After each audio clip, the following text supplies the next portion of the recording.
तादाद में लोग तुम्हारे साथ खड़े रहेंगे और देश के लोगों ने तुम्हारी लड़ाई को अपनी लड़ाई मान लिया है। अब इसमें कोई ज्यादा मेहनत करने की जरूरत आपको नहीं है, वो मेहनत हम करेंगे। मैं आपको एक बात बताऊं, 2 हफ्ते पहले मैंने एक इंटरव्यू में उस अखबार वाले को बताया कि पुलवामा में हमारे 40 जवान शहीद हो गए थे।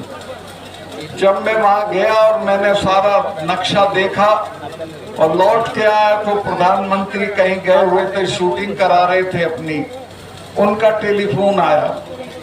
उन्होंने कहा सतपाल भाई क्या हुआ? मैंने कहा साहब ऐसे ऐसे हमारे 40 जवान शहीद हो गए और वो हमारी गलती से हुए। वो 4 महीने से हवाई जहाज मांग रहे थे जम्मू से श्रीनगर जाने के लिए, लेकिन उनको हमने हवाई जहाज नहीं दिए, लिहाजा वो सड़क के रास्ते गए और मारे गए। तो प्रधानमंत्री ने मुझे कहा कि तुम चुप रहो। 2 घंटे बाद जो हमारा सिक्योरिटी एडवाइजर है अजीत डोभाल, वो मेरे साथ पड़ा है, उसका टेलीफोन आया कि सत्तार भाई इस पे बोलो मत, इस पे चुप रहो। मैंने समझा शायद ये जांच कराते होंगे, वो जांच आज तक नहीं हुई है। वो सिर्फ एक बहाना ढूंढ रहे थे कि इस सवाल पे पाकिस्तान की तरफ मोड़ के और चुनाव लड़ जाए। हमारे 40 बच्चों की लाश पे खड़े होके ये चुनाव जीते हैं। मैं आपसे निवेदन करना चाहता हूँ, अब की उनकी लाश पे इनको भस्म कर देंगे और इनको हम सजा देंगे कि इन्होंने कैसे हमारे बच्चों के साथ लापरवाही बरती। 5 हवाई जहाज सरकार के लिए बड़ी चीज नहीं होती। मैं वहाँ गवर्नर था, कश्मीर के और जम्मू के लड़के जहाज मांगते थे जब सर्दियां होती थी कि हमें इम्तहान देने जाना है और सड़कें बंद हैं, तो मैं सबको हवाई जहाज दिलवा देता था। तो एक तरह से जानबूझ के उनको मरवाया गया ताकि चुनाव में इसका इस्तेमाल हो सके। और ये ऐसे लोग हैं कि चुनाव जीतने के लिए अगर सारे देश में आग लगानी हो तो वो भी करा सकते हैं। मैं आपसे हाथ जोड़ के प्रार्थना करता हूं कि अपने 40 बच्चों की मौत का बदला इस बार के चुनाव में हमको लेना है और जरूर लेना है। दूसरे, अभी चूंकि मैंने ये बोल दिया है तो मेरे स्टाफ को तंग कर रहे हैं। मेरे स्टाफ के लोग जो साधारण लोग हैं, 6-6 दिन से सीबीआई उनका इंटरोगेशन कर रही है। जिनके खिलाफ मैंने इल्जाम लगाए थे उनका किसी का इंटरोगेशन नहीं हो रहा। मेरी सारी सिक्योरिटी विड्रॉ कर ली है। मैं 2 कमरे के किराए के मकान में रह रहा हूँ, कोई गवर्नर नहीं रहता। कश्मीर का गवर्नर जब रिटायर होता है तो उसे दिल्ली में बंगला मिलता है, उसको 70 लोगों की सिक्योरिटी मिलती है। मेरे पास 1 सिपाही है, सिर्फ 1 सिपाही है। मेरे साथ कुछ भी हो सकता है, लेकिन मुझे आपका हौसला है।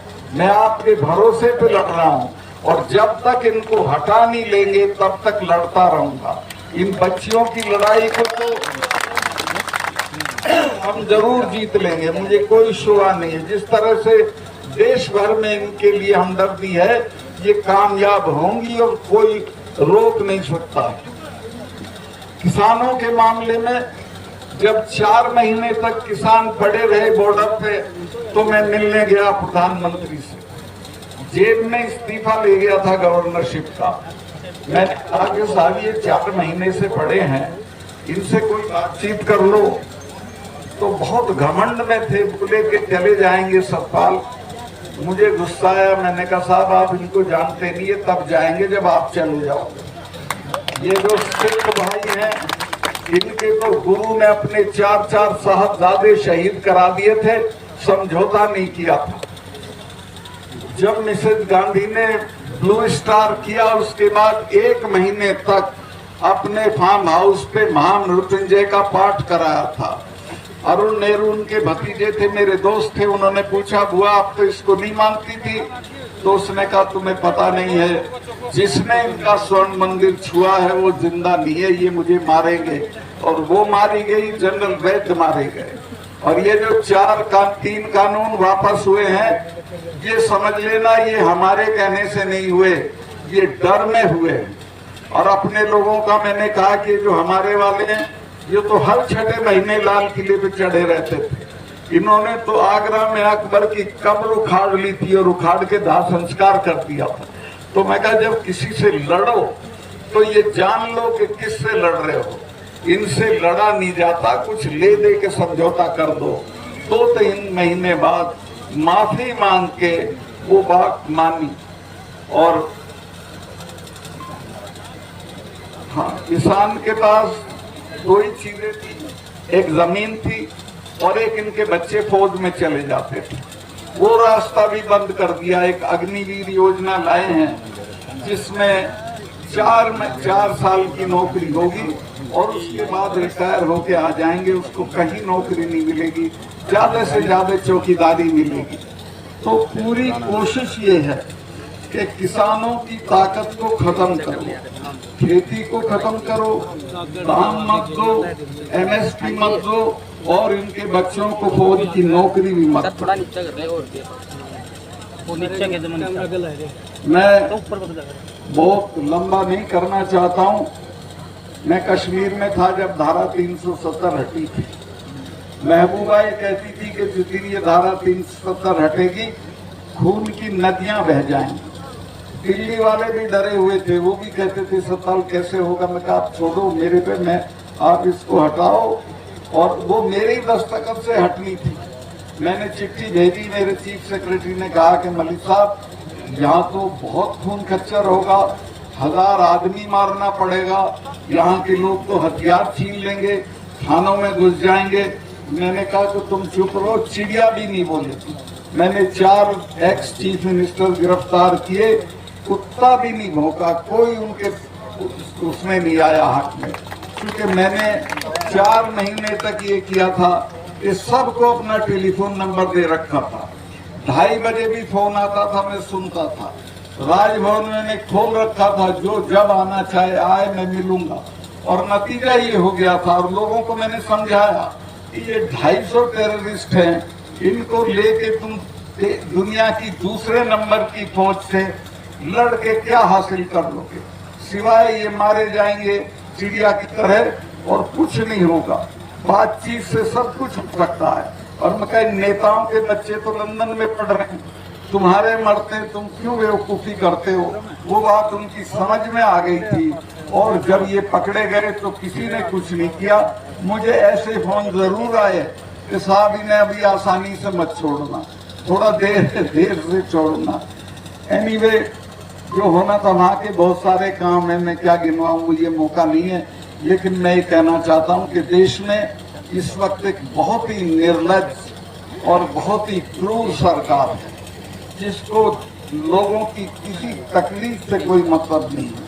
ये बच्चियां जब जीत के आती हैं तो इन्हें अपने बंगले पे बुला के फोटो कराता है, चाय पिलाता है और कहता है हमारी बच्चियां जीत के आ गई और अब ये पढ़ी है तो इनकी कोई सुध नहीं ले रहा है। तो ऐसे लोगों से निजात पाना है, इनको हटाना है, किसी भी कीमत पे हटाना है। और मैं आश्वस्त हूँ, मुझे पूरे देश से जिस तरह के संदेश आ रहे हैं, जो आपकी मैं भीड़ देखी, एक अद्वितीय है, अभूतपूर्व भीड़ है। लेकिन ऐसा मत समझना कि बाकी जगह में नहीं, पूरे देश में लोगों के आग लगी हुई है इन बच्चियों के सवाल पे, किसानों के सवाल पे। और हाँ, एक चीज और आपको जिम्मेवारी दे दूं, ये चुनाव से पहले चढ़ूनी साहब ये मुझको भी गिरफ्तार कर सकते हैं, क्योंकि चाहेंगे कि ये कहीं ना जाए, ये पुलवामा पे ना बोले। तो जब मैं गिरफ्तार हूँ तो मैं आपसे कोई ये तवक्को नहीं करता हूँ कि क्या करना है ये आप मेरे से बेहतर जानते हो। दूसरे, और ये जो चढ़ूनी साहब हैं, संघर्षशील आदमी हैं, ऐसे लोगों को आगे बढ़ाइए और अपनी बच्चियों की मदद करिए। 28 तारीख को दिनेश फोगाट ने आपको बताया है कहने भी जाएं तो और अच्छा है, नहीं तो पुरुष और लड़के तो जरूर जाएं और 28 को जाके पार्लियामेंट का उद्घाटन करें। बहुत बहुत धन्यवाद। एक 4 तारीख